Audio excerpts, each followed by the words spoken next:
So welcome to the node.js Technical Steering Committee meeting for September 7th, 2022. We'll follow the agenda that we have in issue number 1280. Before we get started, does anybody have any announcements they'd like to share?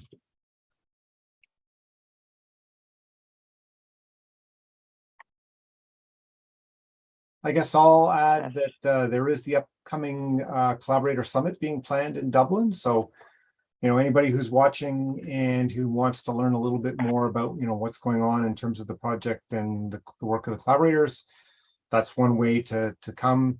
It is meant for people who are, part of the project. And so it won't necessarily be like a lot of introductory stuff, but I still think it's a good place for people who to come and absorb the discussions and would be very interesting. So if you're in that area or can make it, that's something of interest to keep in mind.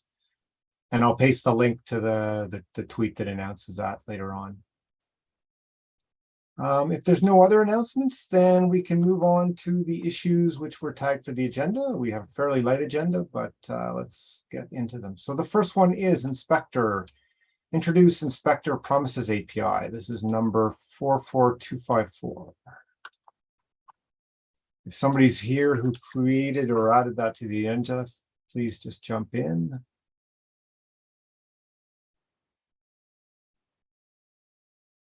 Otherwise, I'm looking.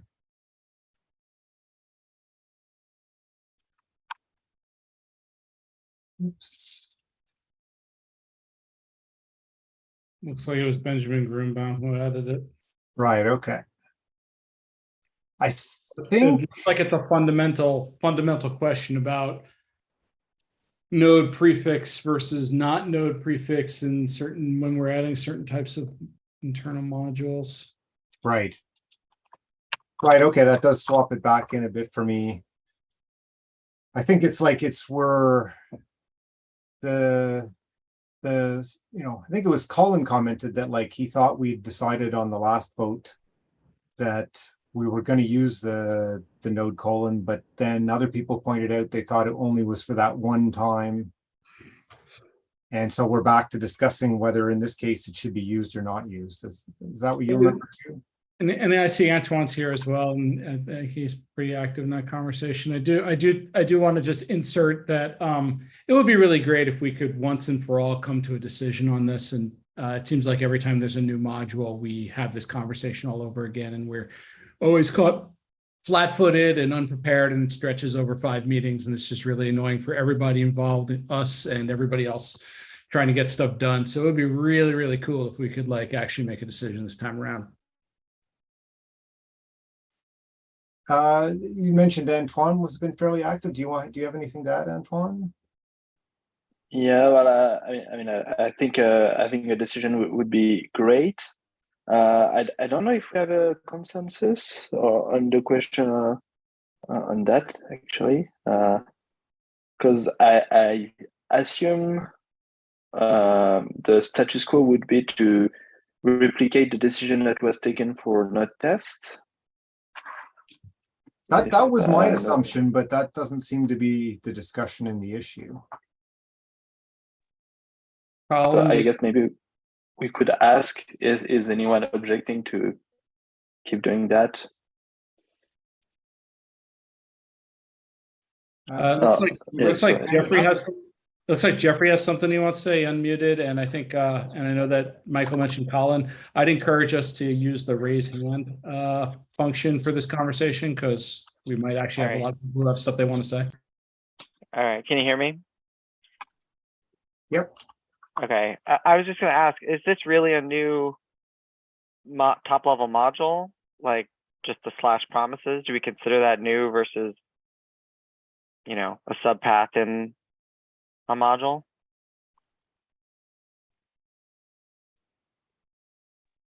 That's a very fair point. Yeah, actually, it's actually not exactly a new module. It's just the / promises. So yeah, go ahead, James. I was just going to say I wouldn't consider it new. Like if it's a subpath of an existing module, then no, it's not a new top level one. I agree. We've added promises before, and it was never, we yeah, we never required the node prefix. Cause like, just to follow up, cause like I mean, I thought it was a settled question, but maybe it's not, that like, just from this point forward, new top level modules would get the node prefix like node test. And that was that, but I was thinking that this was a separate, I was thinking that this wasn't a new top level module and that we could just add the slash promises. And yeah, in the very extreme, obscure case that someone has their own node module slash inspector folder package and happens to have a promises subfolder of that, we're overriding them or something, you know, but like that's such an obscure edge case that I wouldn't really consider that a reasonable semver major breaking change, that this should be safe to, assuming that there's nothing else that I'm not thinking of, that this should be simple enough to add.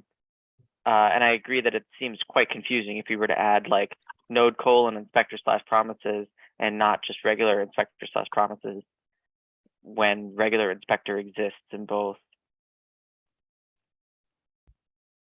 Definitely agree. Well, I put this in the chat that I agree with Jeffrey and James, and if there's consensus here and I see Fran just did a +1. If we have consensus here, we have enough people in this meeting, 11 of us, that we can declare it a TSC decision. Well, before we, is there something I'm neglecting to mention? Like, is that the only breaking change of this like extremely obscure, you know, you almost had to have predicted this case, or is there a more practical, you know, realistic thing that could be a breaking change?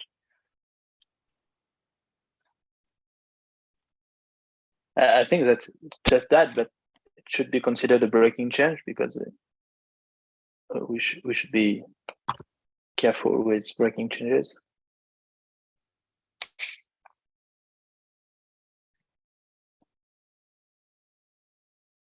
I mean, I guess I wouldn't object to treating it like semver major, but I also wouldn't object to not. Yeah, I just look at those as two. We have two separate questions here. You know, one is is the prefix required or not? And I'd say on that question, I think it appears we have a consensus that no, in this case, the prefix is not required. Whether or not it's a breaking change, yeah, I can see the argument. Technically, it is, or there isn't a non-zero chance, however unlikely, that somebody has that module. So technically, yes, it is a breaking change there. So I think an argument can be made to treat it as semver major. I mean, I think that would be the safe way to, we could at least do that. I think we'd all agree on that probably, but it just feels so obscure that I don't really think it's necessary. So in terms of what gets into a release, that's up to the releasers. That's not up to the TSC. I mean, in theory, we have delegated that to the releasers. They are responsible for determining what goes into what release and what is semver major and what is not, or even choosing to incorporate, when there's a compelling reason, a breaking change into a non-semver major release. However, as we all know in practice, they look to us.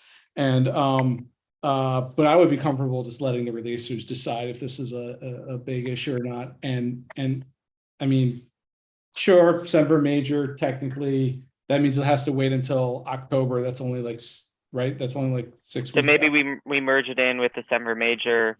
We don't bother with shenanigans of backporting it, but only for the prefix or something like that. It's just merge it in the semver major. We can maybe make a statement on the thread that like, hey, releasers, there's a non-zero edge case that this could be argued as semver major, but we're also okay with it. Yeah, basically backported regardless. Basically, just put it in a semver major, yeah, and then leave it. And then if releasers decide that actually we would like this to be an LT, you know, in 18 or whatever, fine. But unless the releasers want it, I mean, I don't know that it's necessarily huge. I don't know. I don't know that it's hugely important that it get backported. Maybe, I mean, I guess people who want to use the feature in older versions will want it backported. I mean, I guess, isn't it just it's just a convenience, right? Like, can't you get the same thing by using the promisify? So maybe it's not that important that we backport it. There's also the option, if somebody really wanted it, they could do the inspector dot promises option, which would be a semver minor way of exposing it. So Okay. Yeah, and Danielle just put, and for the purposes of people watching on the stream, Danielle just put in the chat, I think add December major and then backport if requested / in a disruptive breaking change. I mean, I think that makes sense. Like, we know we can add a December major, and then, you know, like, we are not backporting it right now, but if we change our minds 3 weeks from now and decide to backport, we backport it then, and that's okay. And Yeah, I almost qualify it as like it's December major by default. If people, you know, we can always argue with a special case for any of these things, right? Right. So does anybody disagree with that approach? I mean, obviously landing a December major is okay, but, you know, and then not worrying about backporting or anything like that. And we can revisit in a few weeks if it turns out that's the wrong decision. Yeah, I would just like to add that I think it would be a mistake to land it in LTS. Even like, I think current would be okay. LTS would be too far because it's really not worth it. I think James' proposal to just add dot promises, it's very minor, so we can always use that.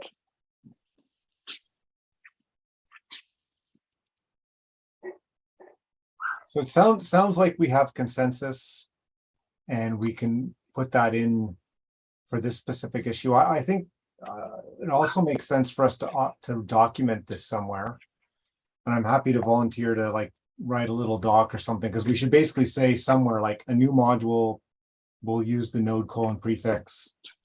And then, you know, this other specific case, if you're adding / promises to an existing module, that's okay. You don't have to put under node, but mark it December major, right? Just so that we've got that written down somewhere, and we don't, next time this comes up, we don't need to discuss it unless it doesn't fit into one of those two cases. Okay. I mean, writing it in the meeting minutes is probably enough, but you can put it somewhere else too if you want. Yeah, if you can find that. There is a section. Maybe like the contributor guide or something. Yeah. Yeah. I'll put together a PR to add it somewhere in the doc contributing stuff, where if I can find the best place. And then, do we want to just comment directly in this issue now? Yes. Okay, so I'm going to say this was discussed in the TSC meeting today. And a December major without prefix. Was this can land as Or, you know, with and without, I guess, prefix. Yeah. Optional prefix. Yeah. under the existing, what would be the existing prefix? You don't say the existing prefix. You can say land December major. You don't even have to mention the prefix part, probably. Right, actually, well, I'm just going to put inspector promises, just so it's like 100%. Yeah. So basically, we're saying this can land December major under inspector promises. We plan. Maybe you can check the TSC minutes for the guidance we are going to PR in general. Right, because it's like we're not saying that no, you don't have to use node or whatever with it. Okay. So is this I'll paste this in the chat just to make sure everybody is happy, and see if I can send it to everybody. It's everyone. And should we also make a decision today if we want for new core modules to have the prefix? So we don't have to have this discussion next time. Yeah. That's what I was thinking. Like if I PR that into the collaborator doc, like it sounds like here everybody thought we'd already agreed that through the last vote. So if we actually PR it in, and anybody complains, we can say, oh well, maybe we'd have to have a vote right on to confirm that or something. Link to it. Sounds reasonable to me. Okay. Okay, so I'll paste that. That's good. So the next issue then, this is one that you added, Rich. Yeah. So the Node.js security external team and the Node.js private security external team are supposed to have the same people. I don't know. I didn't look at audit logs to see how this happened, but they don't. And I would like to fix that. And unless somebody wants to actually dig into this themselves, I'm just going to go do it, which probably involves talking to you, Michael, or somebody else who's aware of our.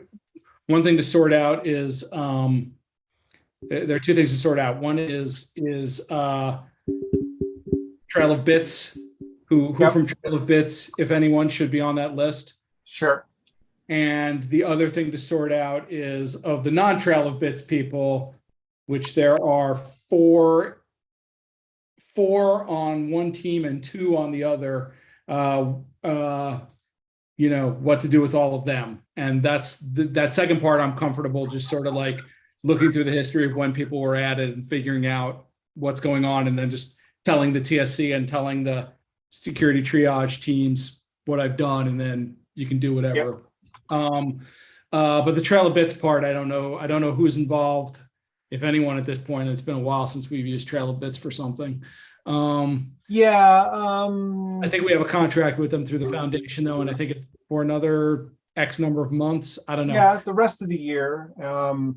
So I mean, I might propose just removing them and just re-adding them whenever we loop them in again. But it's been we've been triaging a bunch of stuff and we have not been using them.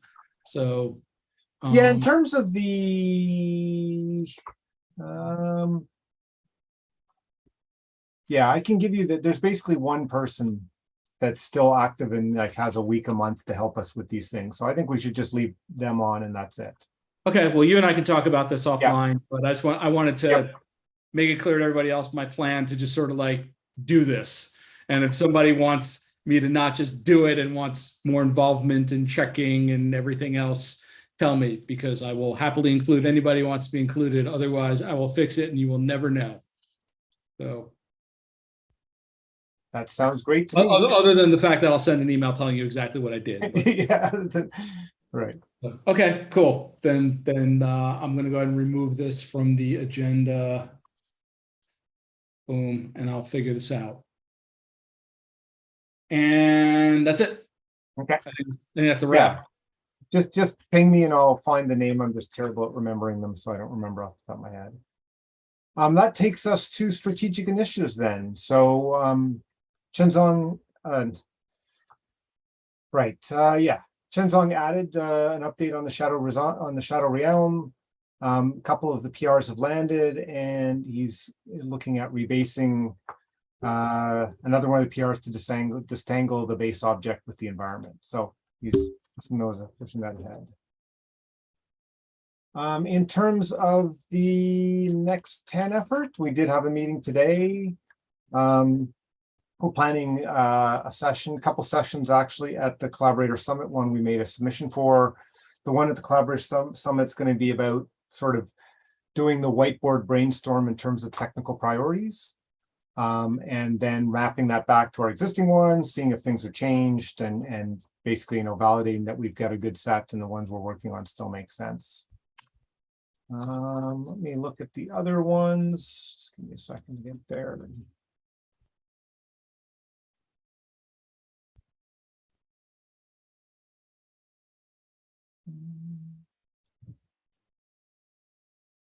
So Antoine, anything on the core promise ones?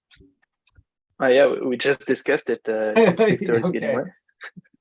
See earlier discussion on right. Okay, core promise. Guys. James, anything on HTTP quick? Yeah, I went and refreshed the PR. There's a brand new PR there. The previous one, after about 2.5 years, bit rotted quite badly, needed to be touched up. There are some build issues, some test issues that I'm still working through, but I'm just waiting for people to start reviewing it. It's been sitting there for about 2 weeks now, maybe longer. And as far as I know, no one's taken a look at it yet. It is rather large. There's lots of documentation in there to help folks go through it. I'm happy to jump on a call and walk people through it to help kind of get oriented for doing a good review. One key thing it does is it does not expose the public API. We talked about this at the last Collaborator Summit. That we wanted to get the internal implementation there, and then give us more time to talk about what the public API for HP3 is going to be, and that kind of thing. There is a JavaScript API there, but it's an internal API. It would not be. It's not really what I would expect to expose. It is there. There is no specific HP3 API there. HP3 is just quick. There's a quick API with HTTP3 support under the covers. If it's not clear what that means, again, I'll walk folks through it. I'm happy to jump on calls and walk folks through the review. Did you say, does it expose a quick API, or does it expose like no public APIs? No public API at all. Right? Okay. So there's in the lib directory, there's lib internal quick.js. And that's only right now, it's only an internal API. It is quite a bit different than other things that are exposed in Node, necessarily. So I mean, again, we can kind of walk through that or go through the documentation. The one thing I will say, like I said, I'm kind of concerned that there's been no reviews on it, and the previous one for so long. I'm not planning on, if folks aren't interested in reviewing it and don't take the time to review it and it starts to bit rot, I'm not going to update it again, because it's a hell of a lot of work. It took me like 2 weeks to do, of just pretty much nonstop working on it to get it updated. And so I would really appreciate folks taking a look at it so we can get this thing landed. I will be spending some time next week going through the remaining kind of test and build failures that are there, and kind of getting those figuring those out. And I would like to be able to address code review comments at the same time. So, do you want to? Maybe you've already done this, but do you want to ping some of the relevant teams and try to encourage them to review, and maybe go on the OpenJS Slack and I can try to reach out to some people there? Because I feel like, especially since it's been open for a really long time, people might not even be aware that, like, oh, there's reviews requested, you should get on this, you know? Yeah, I will. So I guess the question too is like, as you said, it's probably quite big. it's But large. since it doesn't expose APIs. It's large. Yeah. Like, the pulling in the existing, an existing C dependency, like all that code, there's no point, I don't think, us looking at that part, right? So it's like, what are the important parts to look at, and how do you kind of quickly narrow in on that in terms of doing something that might add value as a review? So it is split up into several commits, and one of the commits does update the ng TCP2 and ng HP3. That can be ignored, Right. and just kind of rubber stamped. The large commit that actually adds the implementation, there's a whole new set of C++ classes that are there. The protocol implementation is entirely at the C++ level. The JavaScript side is really just kind of superficial to kind of make interacting with it a little easier, to perform like type validation and that kind of thing. The entire protocol operates at that C++ level. If you look in that PR, there is an extensive README there that kind of walks through the overall approach to the code, kind of how it's structured, how it relates to Quick. It even gives a very quick introduction to Quick, so folks can start getting oriented. And then there's extensive code documentation throughout there to help. I would start by just going through the README, like get oriented that way. And there are a handful of tests nowhere near complete. That's one of the things that that I'll also be working on. But since we're not exposing a public API, that's also something we can do incrementally. But the tests should give an idea of kind of how it's expected to work. Right. But the one thing for absolute certain, you're going to want to review, you're going to want to read the quick spec, get familiar with that in order to, because otherwise you won't be able to know if the implementation is actually correct or not. It is complicated. It is a very complicated specification. It's a very complicated bit of code. So I definitely understand the reluctance to review it. I mean, you look at that one PR, you look at the PR and it's 37,000 lines of code. Most of that is the updated dependency, but it's a lot. There's a lot there. So.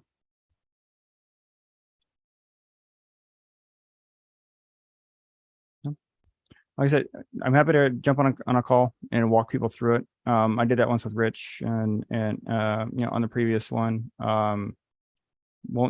Shouldn't take too long to do. Just reach out and let me know and we can set up a call to go through it.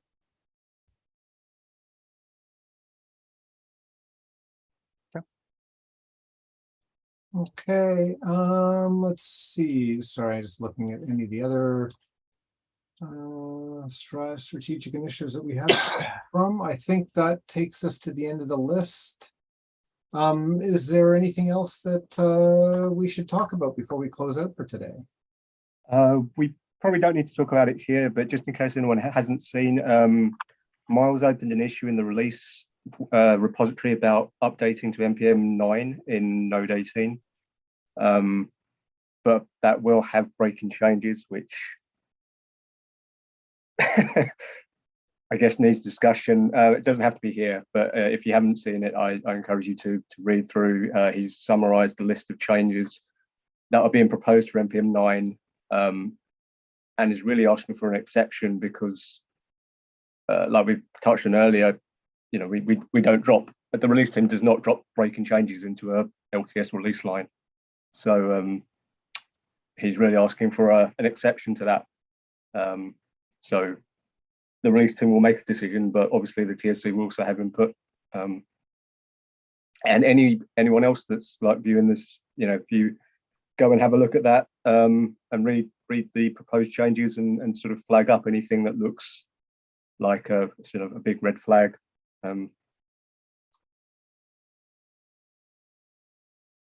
Yeah, thanks for pointing that one out, because that is an important discussion to.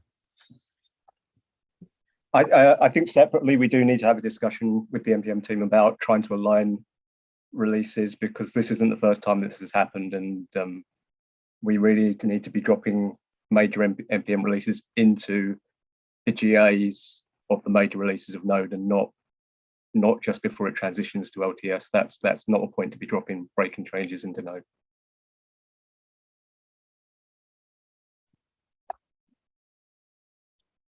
Yeah, agreed.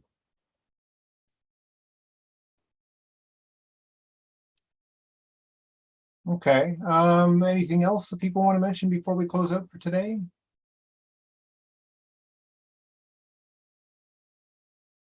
If not, thanks for everybody's time, and we will see you in GitHub and next time.